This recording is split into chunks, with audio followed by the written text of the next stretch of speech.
अस्सलाम वालेकुम जी। छोटी जी इन्फॉर्मेशन देनी तमाम किसान भाइयों ਨੂੰ।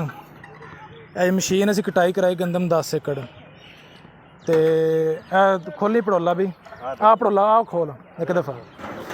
ਅੱਛਾ ਜੀ, ਇੱਕ ਤਾਂ ਕਿਸਾਨ ਭਾਈਆਂ ਨੂੰ ਇਹ ਪੜੋਲਾ ਵਹਾਇਆ ਜਾਂਦਾ ਜਦੋਂ ਮਸ਼ੀਨ ਕਟਾਈ ਹੋਣ ਤੋਂ ਬਾਅਦ ਆਪਾਂ ਨੂੰ ਵਿਹਲਾ ਕਰਕੇ ਦਿੱਤਾ ਜਾਂਦਾ ਇਹ ਪੜੋਲਾ, ਠੀਕ ਹੈ।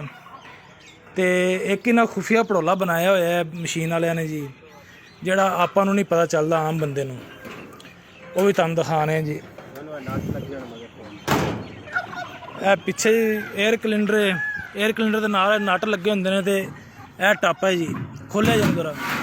ਇਹ ਦੇਖੋ ਟੈਂਕੀ ਭਰੀ ਹੋਈ ਜੀ।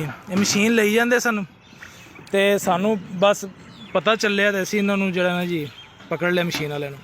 ਇਹ ਦੇਖੋ ਜੀ, ਇਹ ਕਮ ਸੇ ਕਮ ਵੀ 20 ਮਣ ਦਾਣੇ ਹੈਗੇ ਨੇ, ਨਹੀਂ ਜ਼ਿਆਦਾ ਹੈ, 20-25 ਮਣ ਦਾਣੇ ਨੇ, 30 ਮਣ।